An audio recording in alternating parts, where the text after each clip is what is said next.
জন্য আপনি যখন ঘরে প্রবেশ করবেন, এই আমলটা শিখলেন প্রত্যেকে। আপনি যখন ঘরে প্রবেশ করবেন বলবেন আসসালামু আলাইকুম ওয়া রাহমাতুল্লাহ। কি বলবেন? আসসালামু আলাইকুম ওয়া রাহমাতুল্লাহ। ঘরের মধ্যে আল্লাহ পাকের রহমতের পেশ থাকে। কি থাকে ভাই? প্রত্যেকটি ঘরের মধ্যে আল্লাহর রহমতের পেশ থাকে। আপনি যদি ঘরে ঢোকার সময় সালাম দিয়ে প্রবেশ করেন এবং ঢোকার সময় কুল হুয়াল্লাহু আহাদ আল্লাহুস সামাদ লাম ইয়ালিদ ওয়া লাম ইউলাদ ওয়া লাম ইয়াকুল লাহু কুফুয়ান আহাদ পড়েন।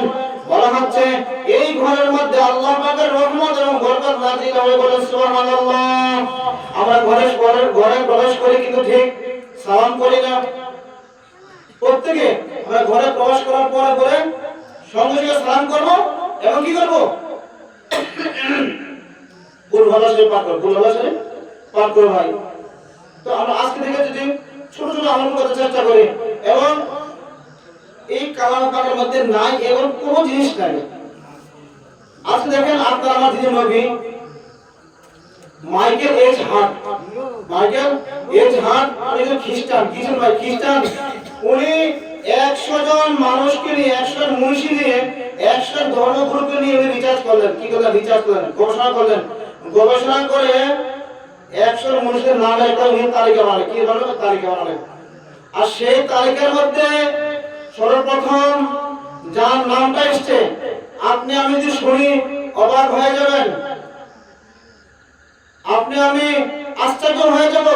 ওই খ্রিস্টান হয়েও খ্রিস্টানের ধর্মগুরুর নাম দেননি, অন্য কোন ধর্মগুরুর নাম দেননি।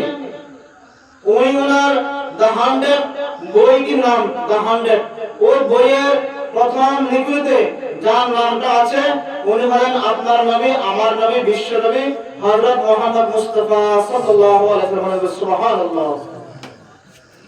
ওইরকম নবীর উম্মত আপনি আর আমি। আর ওই নবীর উম্মতের কাজ যদি নবীর মতো না হয় তাহলে আপনি আর নবীর সুপারিশ পাবো না। পাবো কি পাবো না? কখনো পাবো না। নবীজি বলেছেন তুমি মানুষকে কষ্ট দিও না। আজকে আপনি ভাষার মধ্যে মানুষকে কষ্ট দিচ্ছেন, মুখ দ্বারা কষ্ট দিচ্ছেন, গালি দিচ্ছেন, ক্ষমতার বাহাদুর দেখাচ্ছেন। ক্ষমতা বেশি দিন নয় ভাই। আজকে আপনি প্রধান আছেন, কালকে আপনি প্রধান নাও থাকতে পারেন। আজকে আপনি প্রাইম মিনিস্টার আছেন, কালকে আপনি প্রাইম মিনিস্টার নাও থাকতে পারেন। অল্প কয়েকদিনের ক্ষমতা পেয়ে আপনি যদি মানুষের উপর জুলুম করেন, সেই জুলুম মানুষ ভুলবে না। এই জুলুমটা মানুষের মনে থাকে, অত্যাচারটা মানুষের মনে থাকে। আপনার যেদিন ক্ষমতা শেষ হয়ে যাবে তো আপনাকে কেউ জিজ্ঞেস করবে না ভাই ভালো আছে, সে কথা জিজ্ঞেস করবে না। আর আপনি যদি ভালো ব্যবহার করেন, তাহলে আপনাকে, আপনার যদি ক্ষমতা নাও থাকে, আপনি গরিব হন, বলবো আসসালামু আলাইকুম ভাই ভালো আছেন। এমন জীবন করিও ঘটন, মরিলে কাঁদিবে তুমি, হাসিবে ভুবন। মরিলে হাসিবে তুমি, কাঁদিবে ভুবন।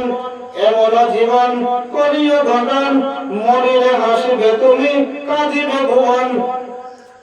এরকম জীবন গঠন করার জন্য হুজুর সাল্লাল্লাহু আলাইহি ওয়াসাল্লাম বলেছেন আমরা প্রত্যেকে ওইরকম আখলাকে আখলাকিত হবো ইনশাআল্লাহ।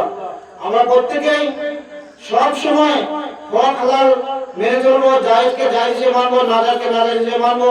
আমরা প্রত্যেকে কোরআনকে মানবো, সুন্নাহকে মানবো, মসজিদকে সম্মান করবো, মাদ্রাসাগুলোকে সম্মান করবো, কোনো আলিম ওলামাকে অসম্মান করবো না, কোনো আলিম ওলামাকে কটু কথা বলবো না ভাই।